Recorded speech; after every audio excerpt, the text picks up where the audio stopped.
Gloria eagerly awaited the beginning of the new school year.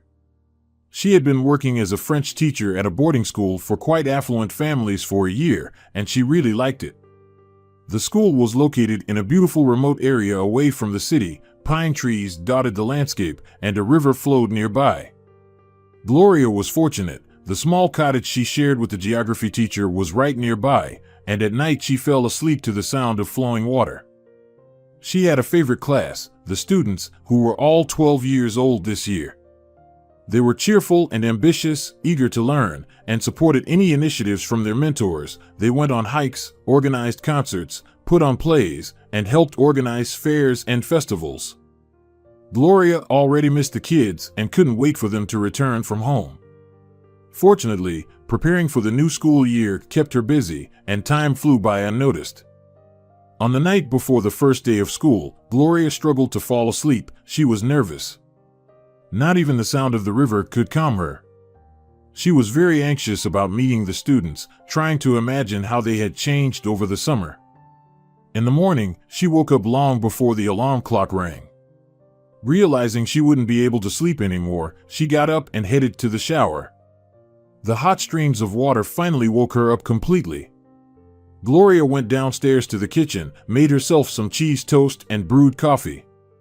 Then she returned to her bedroom, put on a new blue blouse with a fancy bow and a strict skirt, pinned her hair up at the back, put on her favorite silver earrings, and nodded approvingly at her reflection. She was ready to meet the students. Gloria left the cottage and headed towards the school building, inhaling the pleasant pine scent and thinking about the upcoming lesson. Yesterday, she had already seen some of the kids. They had grown taller and tanned over the summer. Today, she would ask them and the others to tell her about their vacations in French. Besides, Gloria planned to introduce a new grammar topic to dive into studying without wasting time. Entering the building, she climbed to the second floor where the French classroom was located and, opening the door, stood on the threshold for a moment. It had become her little tradition. Gloria had done the same thing last year, mentally wishing herself and the kids a successful year. Then she approached the bookshelf and took out the necessary textbooks. There was still half an hour left before the lesson. Gloria sat down, opened a clean notebook, and started writing down the names of the students. She was surprised to see a new name, Caridad Fernandez. She wondered who she was. Finally, there was noise in the corridor, and the first students began to enter the classroom. They smiled happily at Gloria, greeting her in French, which flattered her. When all the students took their seats, Gloria stood up and greeted them again, congratulating them on the beginning of the new school year. She was about to start the lesson when suddenly the classroom door opened without a knock, and an unfamiliar girl appeared in the doorway. She had long red hair tied in a ponytail at the back of her head and haughty brown eyes. Gloria stared at her in disbelief, completely forgetting that there was supposed to be a new student in the class. The girl was dressed in worn-out jeans with holes at the knees and an old faded t-shirt. The soles of her sneakers were cracked from long wear, and threads stuck out from the canvas bag she held in her hands. "You seem to have mistaken the classroom," Gloria stammered, feeling flustered. But the girl shook her head in response.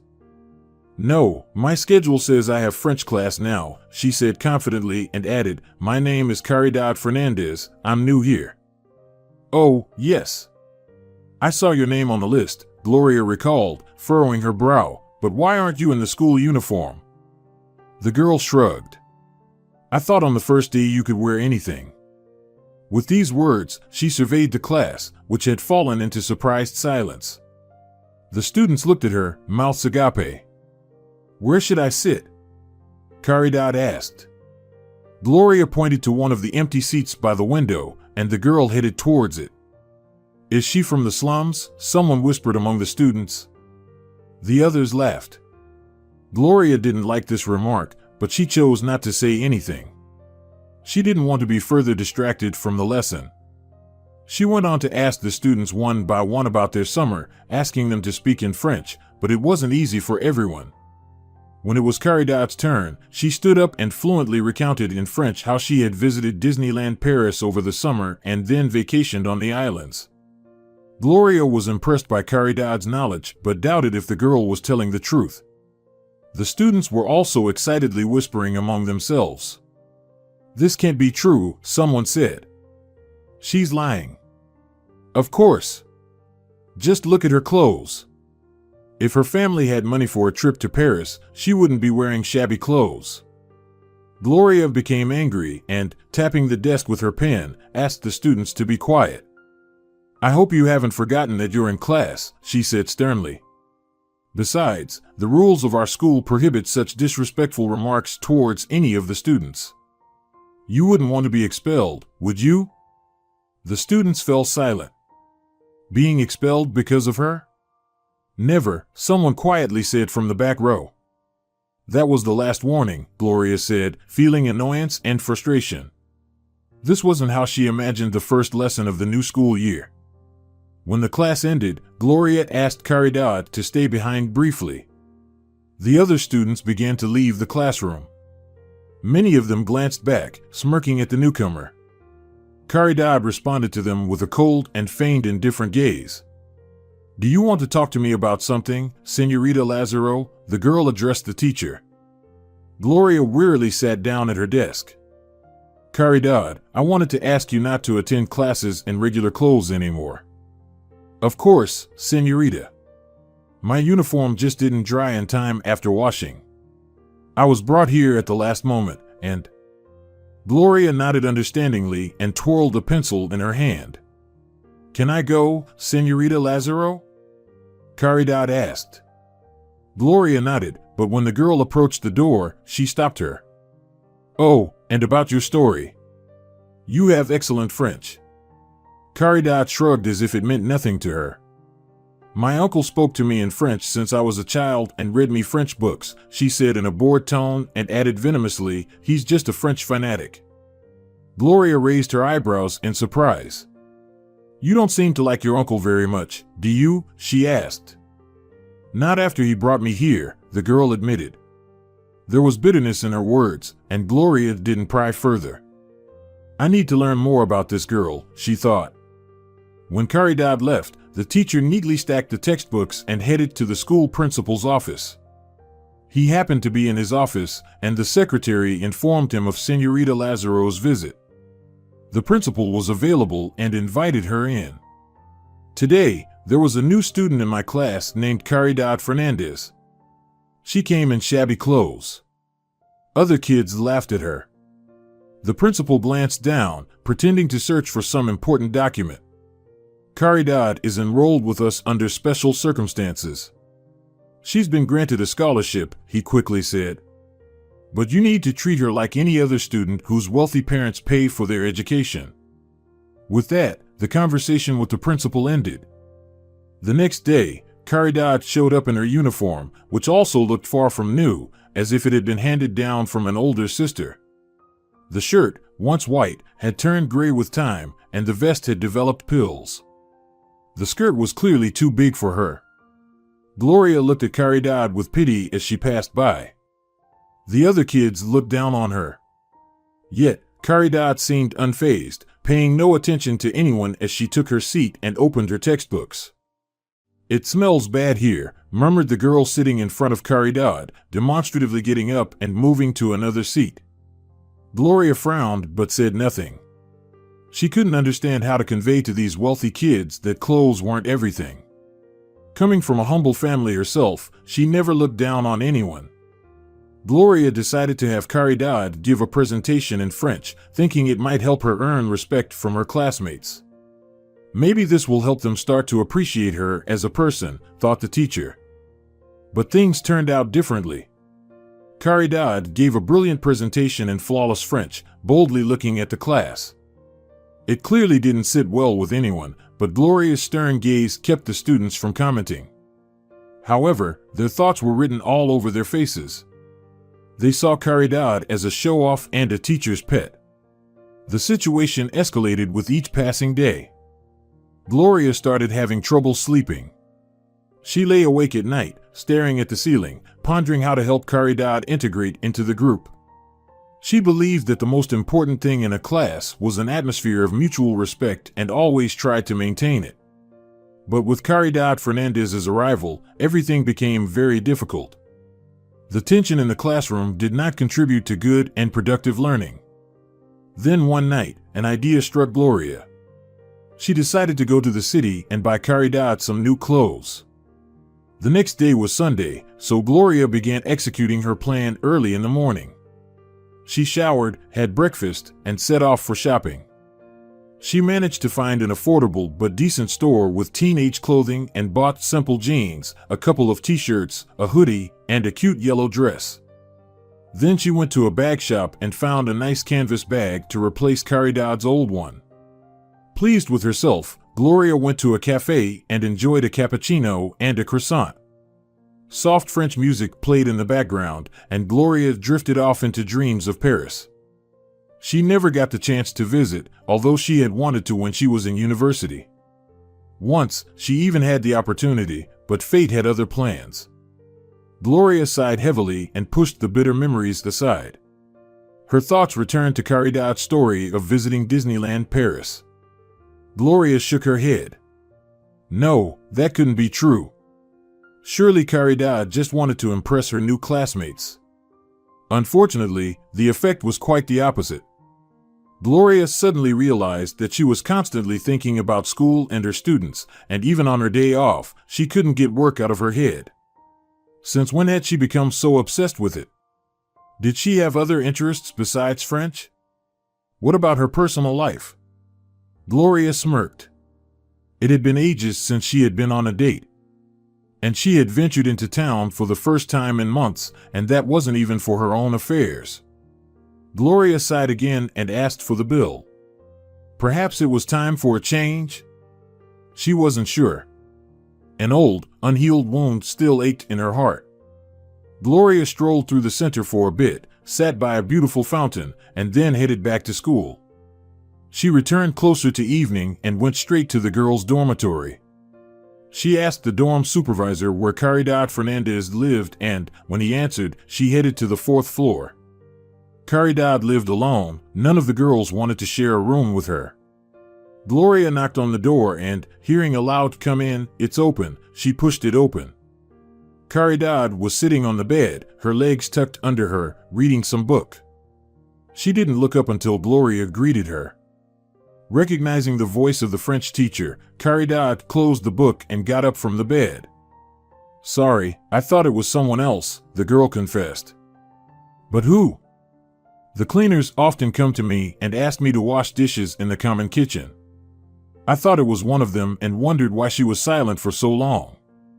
Usually, they burst in with indignant remarks. Gloria's eyebrows rose. "But why don't you wash your dishes yourself?" "I'm not used to living in a dormitory," Caridad replied calmly. "At home, maids did everything for me." Gloria shook her head. Perhaps the girl just had a rich imagination and believed what she said? All the girls who live under the same roof with you come from wealthy families. Many of them have maids. But they know that here they have to clean up after themselves. "I'm new," shrugged Caridad, sitting on the edge of the bed and fiddling with a ribbon bookmark from the book. This girl has her own mind. Nothing can make her fluster, thought Gloria. Then she remembered why she came. "Listen, Caridad, I bought you a gift." With these words, the teacher handed the girl a bag with things. She looked at Gloria in surprise as she took it in her hands. "A gift? For me? But why?" Gloria was a little embarrassed. "I thought you might need it." Caridad peeked into the bag. "New clothes?" She started taking things out of the bag. "Thank you, Señorita Lazaro, that's so kind of you," said Caridad, examining the yellow dress, but Gloria didn't hear any emotion or sincere gratitude in her voice. It seemed the gift caught the girl off guard, and she didn't know how to react to it. "I hope you like what I chose," Gloria said, finally feeling embarrassed. "You have a great taste," Caridad replied evenly. With that, the teacher said goodbye and left, feeling more than ever that something was wrong with this girl. Time flew by very quickly. The end of the first semester was approaching. Students were supposed to leave for vacation. Gloria had seen Caridad in new clothes several times, but bitterly noted that her classmates' attitude toward her hadn't changed. The teacher couldn't do anything about it. Finally, the last school day arrived. There were few classes, and by noon, parents started arriving for their children.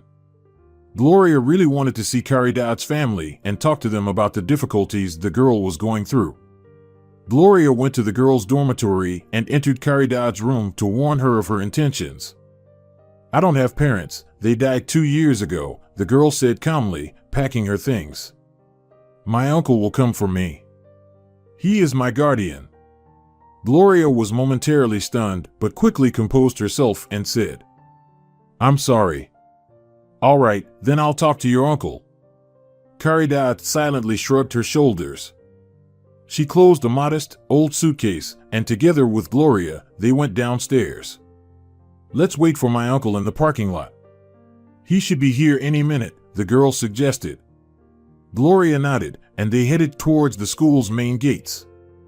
Today they were open all day. The gatekeepers saw no point in closing them when new parents arrived every 5 minutes. Gloria and Caridad sat down on the bench and waited.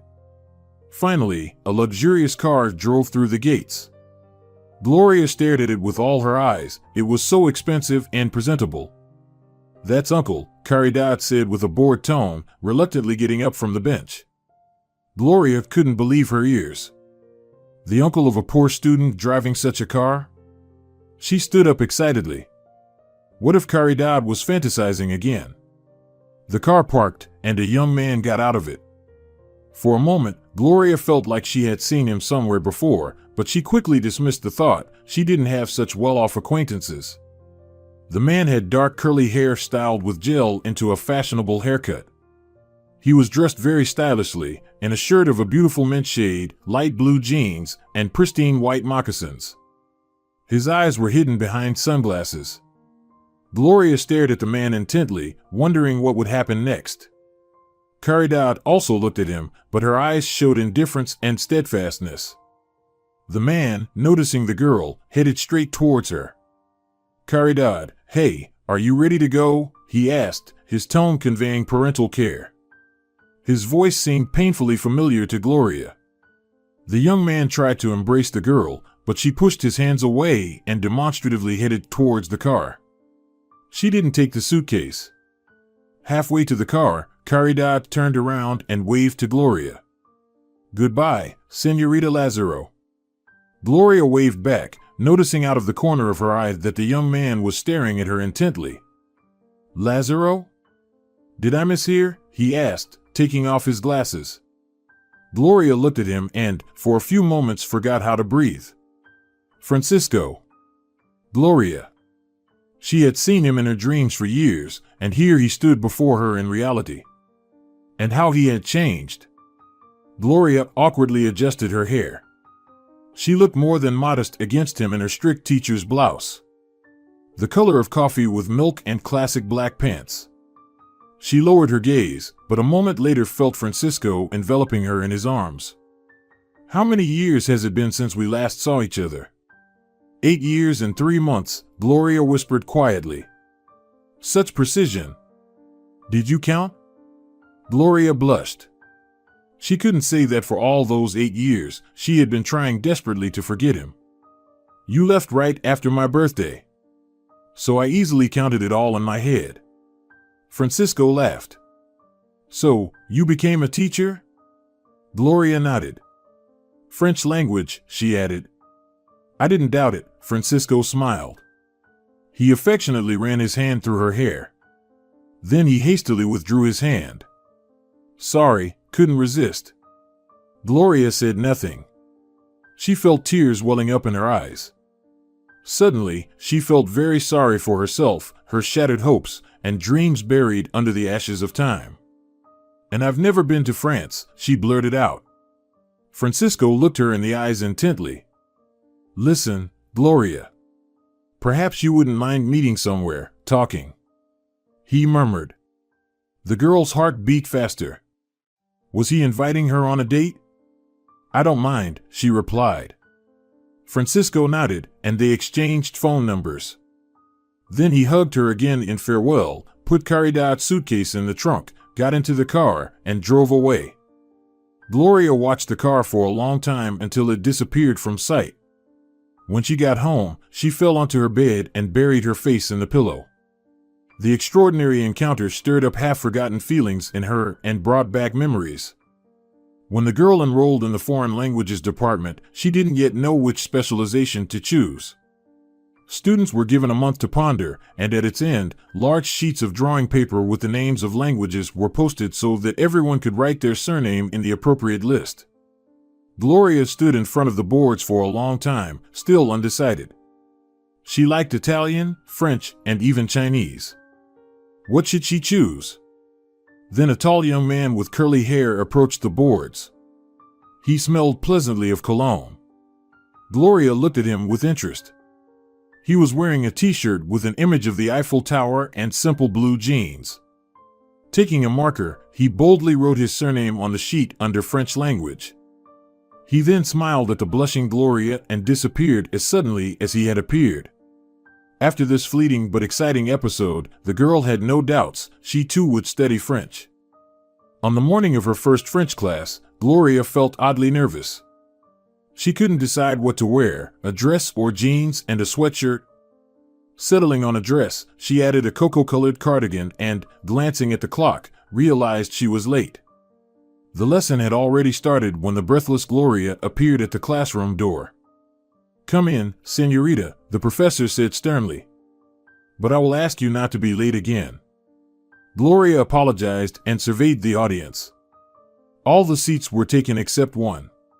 She hurriedly walked to it, sat down, and only then realized that the boy with the Eiffel Tower on his t-shirt had become her neighbor. "I was afraid you chose a different language," he whispered to her. Gloria was surprised. He was thinking about her. Not knowing what to say, she randomly blurted out her name. "Pleased to meet you, Gloria." "I'm Francisco," the boy charmingly smiled in return. The girl's heart melted. Since then, they went everywhere together, sat side by side in lectures, had lunch in the university cafeteria, did homework together, and attended student concerts. Once Gloria fell ill and didn't come to class. Her temperature was so high that she couldn't even write a message to warn any of her friends. She slept until noon, and when she finally picked up her phone, she saw several missed calls from Francisco and a message saying, "Where are you? What happened?" Gloria typed that she was at home with a fever and sent the message. The reply came almost instantly. "Do you need anything?" "I'll bring it," the boy replied. "No, thank you, I'm fine," Gloria wrote back. She didn't want to bother him. But half an hour later, the doorbell rang. Gloria was home alone. Her parents were at work, her brother and sister were at school. She threw on a robe and went to open the door. Francisco stood on the doorstep with a bouquet of flowers. He also brought oranges, jam, and chocolate pastries. Gloria was very touched by his care. Francisco sat by her bed for a long time. He talked about what happened in class, played her favorite music on his phone, and joked. Gloria had never laughed so much. She was very grateful to the boy for coming to support her. The next day, the girl felt much better and went to class. Francisco seemed somewhat excited and answered her question that he would tell her everything later. Gloria was intrigued. After lectures, they went to their favorite cafe nearby. They sat at a table near the aquarium and ordered fried potatoes and cocoa. Then Francisco looked at Gloria with eager eyes and pulled out a bright brochure from his backpack. Gloria noticed a familiar image of the Eiffel Tower on the cover. "What's this?" the girl asked with interest. "Our ticket to the future," Francisco mysteriously replied, handing the brochure to Gloria. She glanced at the cover. "Study exchange in the heart of France," she read. "What do you think?" he asked. "Do you want to study in France?" Gloria asked with a dropped voice, looking into Francisco's eyes. "Of course, I do," he replied, and his eyes sparkled with joy. "But not alone. With you, Gloria." The girl felt her heart warm sweetly. "It will be a magical adventure, won't it?" dreamily said Francisco. We'll discover so much new and interesting together. Gloria smiled. The prospect of going to France with Francisco appealed to her more with each passing minute. She thoughtfully flipped through the brochure. But, does the trip require a lot of money? She cautiously asked. Yes, for the ticket and accommodation, Francisco nodded. Gloria knew that Francisco's family was quite wealthy. His parents wouldn't have trouble paying for his trip. Her situation was different. She was fortunate to have received a scholarship for university, otherwise, she would have had to give up on her studies. Her family wasn't well off. Her dad worked as a car mechanic, and her mom was a nurse. Moreover, unlike Francisco, Gloria wasn't the only child in the family. She had a younger sister and brother. I'll ask my parents tonight if they can afford to pay for my trip, Gloria promised. They must. Francisco exclaimed fervently. Such an opportunity comes once in a lifetime. Only first and second year students can participate in the program. Gloria nodded and quickly changed the subject. She didn't want to make plans prematurely. During dinner, she told her parents about Francisco's proposal. They exchanged puzzled looks, and her dad, clearing his throat, said, Gloria, dear, we understand how much you want to go. But the amount needed for your ticket and stay in another country is beyond our means. We spend a lot on Pedro's clothes. He's a boy and tears his pants almost every day. And Luisa is graduating soon and going to university. Gloria didn't lift her gaze from her plate. Forgive us, honey, her mom said, gently stroking her hand. Gloria nodded understandingly and didn't mention the trip anymore. After dinner, she sent a message to Francisco. Sorry, but I won't be able to go. Then she buried her face in the pillow and cried bitterly. The next day, Francisco was waiting for her at the entrance to the academic building. Didn't work out, he asked anxiously instead of greeting. Gloria shook her head. My parents can't afford it, she said. Francisco bit his lip. Taking her bag, he let her go ahead and followed her into the building. Listen, what if I ask my parents? He said on the go. Gloria looked at him in alarm. No, what are you thinking? It's not appropriate. They'll think I'm using you. Francisco stopped her, turned her to face him, and gently took her shoulders. Don't say that. They'll understand that you mean a lot to me, and I don't want to part with you. And I don't want to give up on our dream. If it's just about money, it's not a problem. Gloria was embarrassed by Francisco's words, but she knew her dignity would never allow her to travel at someone else's expense. I can't do that, she answered quietly. Francisco looked into her eyes for a long time.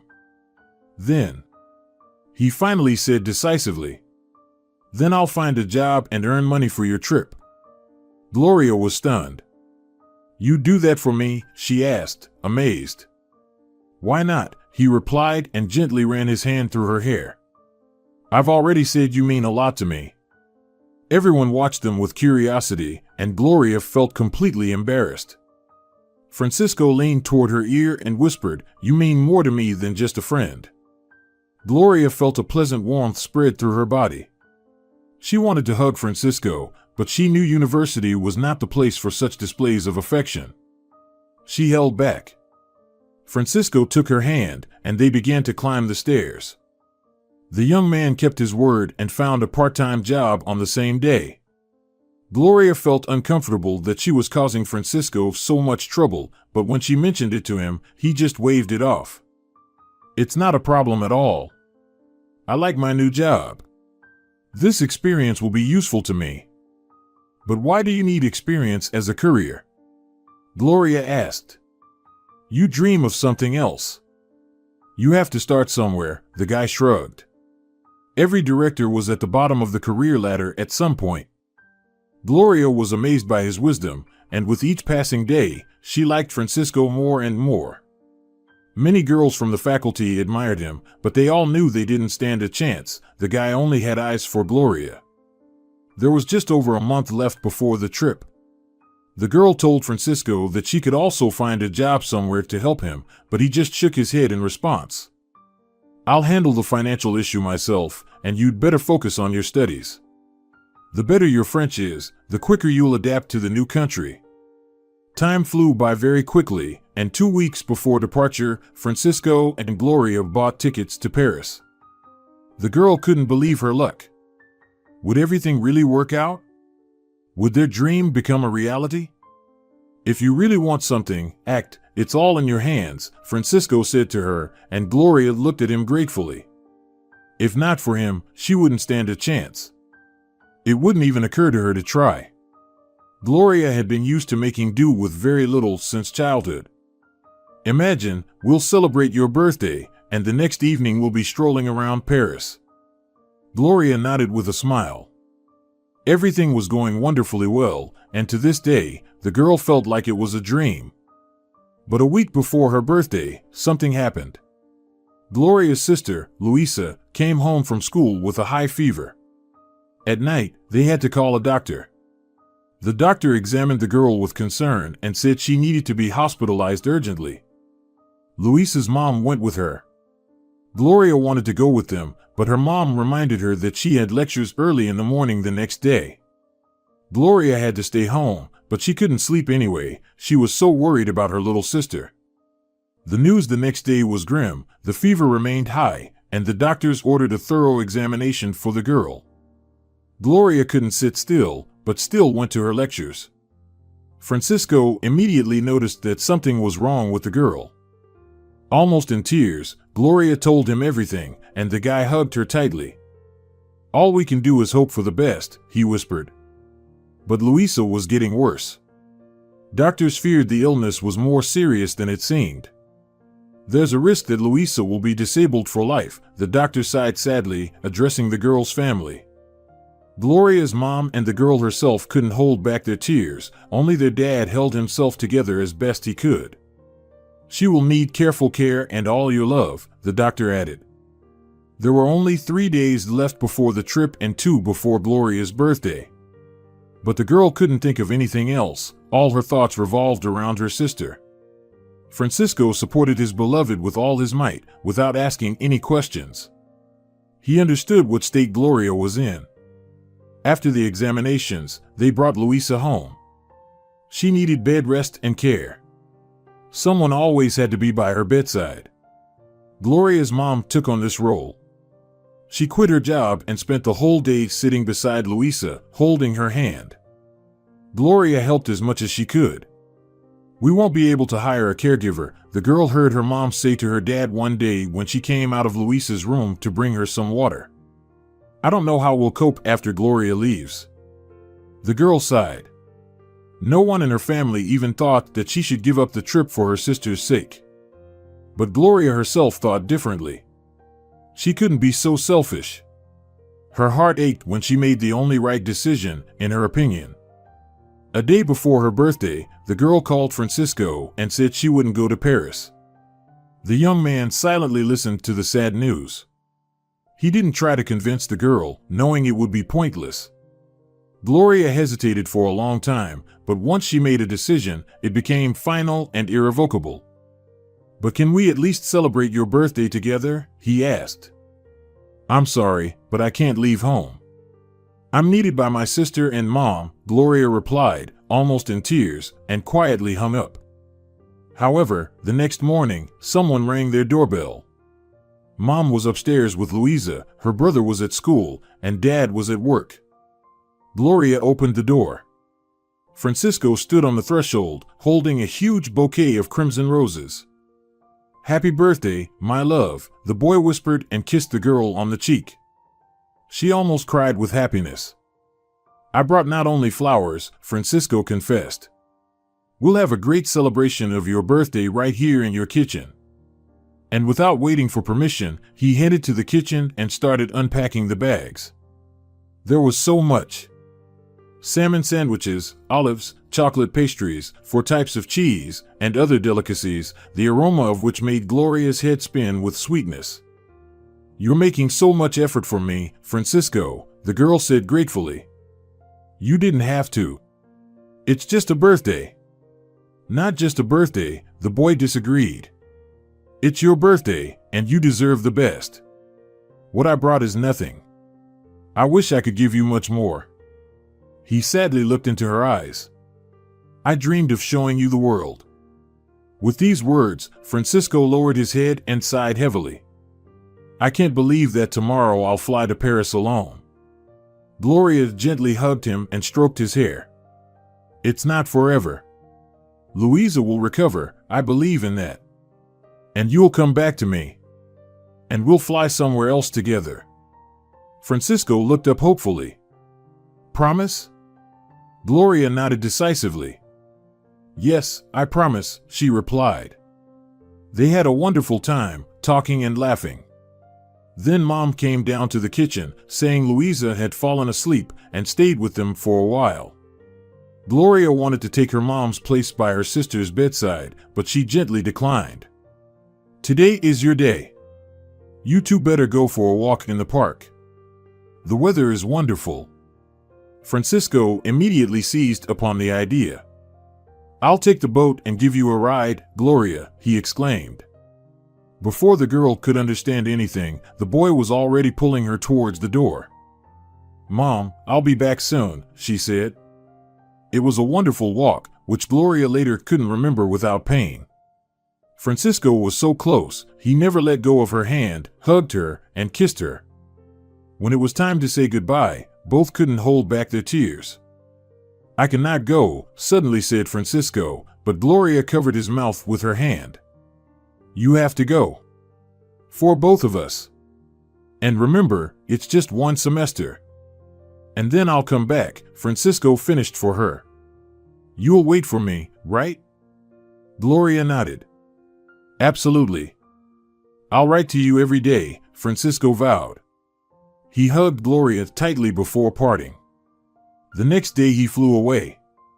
He really did write to Gloria every day, and on weekends, they would talk for a long time on video calls.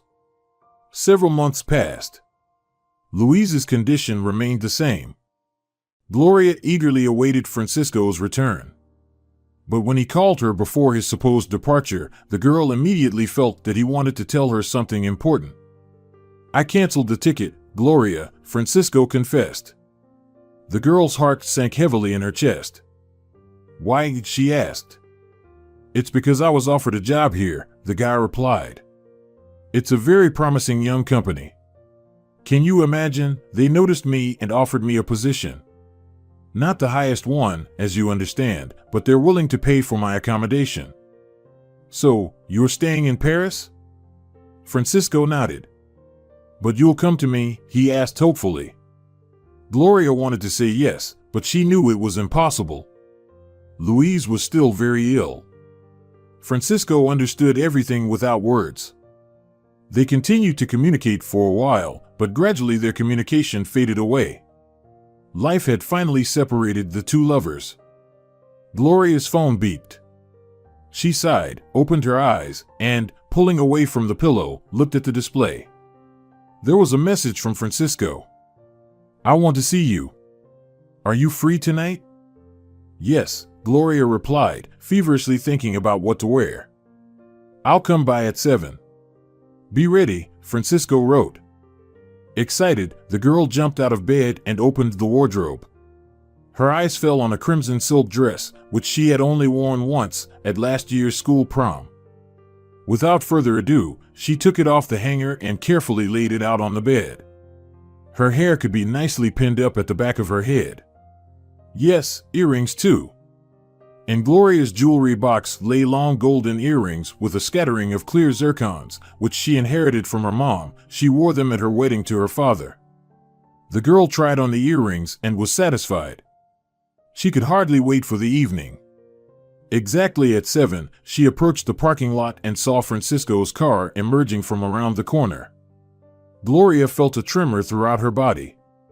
She was very nervous. Francisco had become so different, and Gloria felt like there was a gap between them.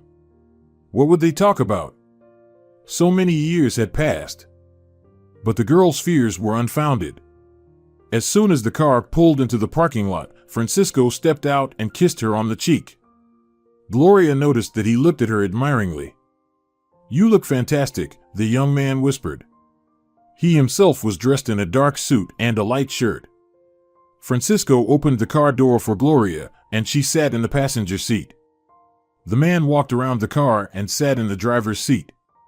Gloria didn't notice the crimson rose in his hand. "And the color of your dress," Francisco said softly, handing the flower to the girl. Gloria smiled as she took the rose and breathed in its fragrance. Francisco began to talk about something, and casual conversation filled the salon. Gloria felt at ease. She realized she had been wrong to think Francisco had changed. In reality, he remained the same cheerful and straightforward guy. It seemed to her like the 8 years that separated the present from the past hadn't happened. "I feel like we never parted," Francisco confessed, as if reading Gloria's thoughts. The girl simply nodded in response. They arrived at the restaurant, where they were escorted to their table. Francisco ordered champagne and pasta, while Gloria opted for risotto. A young waiter took their order and asked them to wait. "Tell me about Caridad," the girl requested when the young man left their table. "She's the daughter of my cousin. She and her husband died in a car accident 2 years ago," Francisco said sadly. Gloria reached out and touched his hand, expressing condolences. "Since then, I've been her guardian," Francisco continued. "Poor thing has no one else." Gloria nodded understandingly. "So, what she said about Disneyland and maids doing everything for her, it's all true?" the girl asked. Francisco only nodded awkwardly. "But why did Caridad come to school in shabby clothes?" Gloria asked, unable to shake off her curiosity. The man ran his hand through his hair and grinned. "I'll explain everything," he began. Gloria prepared to listen. "When Caridad's parents died, I was willing to do anything to make her happy. I bought her expensive toys and designer clothes, took her to places most kids only dream about. And I spoiled her rotten. Caridad became spoiled and arrogant. She didn't appreciate what was done for her. She thought it was all normal. Caridad became unbearable. She had no friends because she could only socialize with those who admired her. She never showed compassion or kindness to anyone. When I realized my mistake, I tried to talk to her, but she wouldn't listen to me. She became a true narcissist." Gloria nodded understandingly again. The waiter brought champagne and plates of steaming dishes. Francisco thanked the young man. "And then you decided?" Gloria began to guess. "I decided to send her to your school disguised as a poor girl. I wanted Caridad to learn something. I talked to the principal, and he agreed to it, telling everyone that Caridad received a scholarship." Gloria remembered her strange conversation with the principal, and everything became clear to her. But the kids laughed at her. "I felt so sorry for Caridad that I went to the city and bought her new clothes." Francisco took Gloria's hand in his. "Yes, I know, Caridad told me everything. She grew very fond of you and attached to you. She said you're the kindest and most beautiful teacher in the whole school." Gloria smiled, hearing those words. It was gratifying to know her efforts hadn't gone unnoticed. "Will Caridad be returning to school next semester?" the girl asked, but Francisco only shook his head. "No, she's had enough of this lesson. Besides, we're leaving again." The smile faded from Gloria's face, pain pricking at her heart. "Again," she said sadly. Gloria desperately wanted to say she didn't want to lose Francisco again, but she couldn't bring herself to. "Yes, back to France," the man chuckled. It seemed he hadn't noticed the sadness in Gloria's eyes. "I have my own house there, with a pool and a garden. I've always dreamed of this," the girl thought sadly. Francisco suddenly gently squeezed her hand. "And you know what?" he said, mischievous sparks dancing in his eyes. "What?" Gloria exclaimed in surprise. "You're coming with us." Gloria couldn't believe her ears. "Me? To France?" she asked. Francisco nodded. "Or don't you want to?" he winked playfully. Gloria straightened her shoulders and took a deep breath before replying. "I want to." I really want to, she said joyfully. Francisco reached for the champagne and popped it open with a loud pop. To dreams come true, he solemnly declared, pouring the sparkling liquid into glasses and raising his own. Gloria responded with a smile. Francisco took her hand and gently looked into her eyes. Gloria, there's something I want to tell you. The girl looked at him in surprise. 8 years ago, I made a mistake. I shouldn't have let you go. All this time, I've blamed myself. But fate has brought us together again, and now I won't make the same mistake. I'll never leave you again. Gloria listened to Francisco, and her heart opened up to love and happiness. Dear viewers, if you enjoyed the story, please support the video by liking it and leaving a comment. Thank you very much.